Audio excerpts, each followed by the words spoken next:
زمانہ قدیم میں بحیرہ روم کے آس پاس تین بڑی تہذیبوں نے نشو و نما پائی۔ ایک مصری تہذیب، دوسری ہتی تہذیب اور تیسری وادی دجلہ و فرات عراق کی تہذیب، جو سب سے زیادہ پرانی تھی۔ اس تہذیب کا آخری بڑا مرکز بابل تھا۔ بابل کے بہادر سپاہی بارہا حملاوروں کے سیلاب کا رخ پلٹ چکے تھے، لیکن اکتوبر میں ان کی مرکزی حکومت کو جنگ کے بغیر سائرس کے سامنے ہتھیار ڈال دینے پڑے۔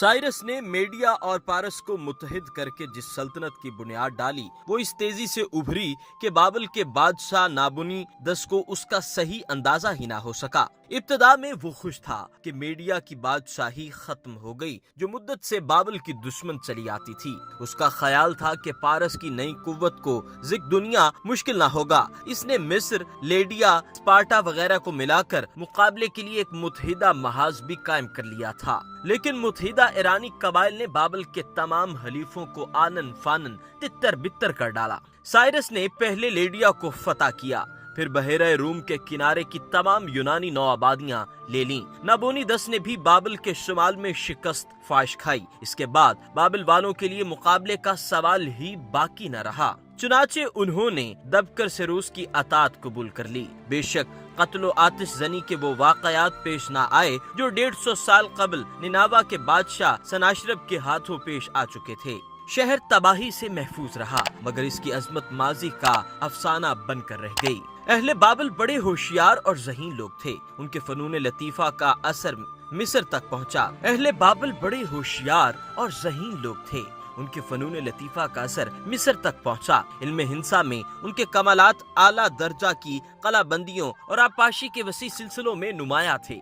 فن تعمیر میں ان کی برتری کی شہادت عالی شان مندروں سے ملتی ہے۔ انہیں کاروبار کا بھی بڑا ملکہ تھا۔ ان کے بعض تجارت پیشہ خاندان قصبوں اور شہروں میں اقتدار کے مالک بن گئے تھے۔ بابل میں علم کی بہت قدر ہوتی تھی۔ وہاں حضرت مسیح علیہ السلام سے 1000 سال پیشتر کتب خانوں کی بنیاد رکھی گئی۔ سن عیسوی سے 2000 سال پہلے بادشاہ حمورابی نے بابل میں ایک عظیم الشان سلطنت قائم کی اور وہ مجموعہ قوانین جاری کیا جس نے عالمگیر شہرت پائی۔ عجیب بات یہ ہے کہ اس مجموعہ قوانین میں مختلف جرموں کے لیے جرمانے، جلاوطنی بلکہ دردناک موت تک کی سزائیں درج تھیں، لیکن سزائے قید کے لیے کوئی دفعہ نہیں رکھی گئی تھی۔ دوآبا دجلہ و فرات کے سپاہی بھی بڑے دلیر اور ہنرمند تھے۔ ان کے پاس قلعہ شکن آلات تھے، وہ قلعہ بندیوں کو سرنگیں لگا کر اڑا دیتے تھے، سڑکیں اور پل بنانا جانتے تھے، اور 9ویں صدی قبل مسیح میں انہوں نے رسالہ بھی تیار کر لیا تھا، لیکن سائرس کے سوار تیر اندازوں کا مقابلہ کوئی نہ کر سکتا تھا۔ بابل کے رسالے بیکار ہو کر رہ گئے اور پیادہ فوج لڑائی میں سرگرم حصہ لینے سے پیشتر ہی تباہ ہو گئی۔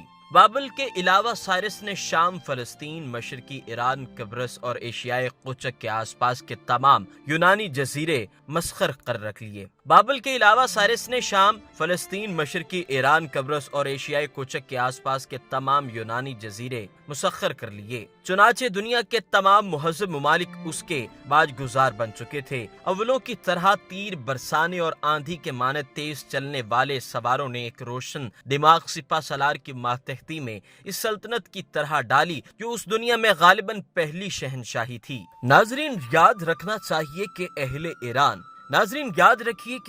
ایران لڑائیوں میں بھی بڑے ضبط سے کام لیتے تھے اور مفتوحین کے ساتھ ان کا برتاؤ بھی اچھا تھا۔ وہ دوسرے مذاہب سے رواداری برتتے اور مفتوحہ ملکوں کے ناظرین یاد رکھیے کہ اہل ایران لڑائیوں میں بھی بڑے ضبط سے کام لیتے تھے اور مفتوحین کے ساتھ ان کا برتاؤ بھی اچھا تھا۔ وہ دوسرے مذاہب سے رواداری برتتے اور مفتوحہ ملکوں کے باشندوں کو اونچے عہدے دیتے، عوام کی مادی بہبود کا خاص خیال رکھتے اور ظالمانہ ٹیکس نہ لگاتے۔ ان کا نصب العین یہ تھا کہ دنیا کو ہر ایک مرکز پر جمع کر دیا جائے اور سب کے ساتھ اچھا سلوک کیا جائے۔ اس وسیع سلطنت کے باشندوں میں ایرانی قومیت کے ذریعے یہ احساس پیدا ہوا کہ وہ ایک عالمگیر سلطنت کے افراد ہیں۔ ان سے بیشتر بابل، مصر اور ہتھیوں کی فتوحات کا مقصد لوٹ مار کے سوا کچھ نہ تھا۔ بابل کی اس فتح کے بعد بنی اسرائیل کو جو قید کر کے فلسطین سے لائے گئے تھے، دوبارہ اپنے وطن جانے کی اجازت ملی۔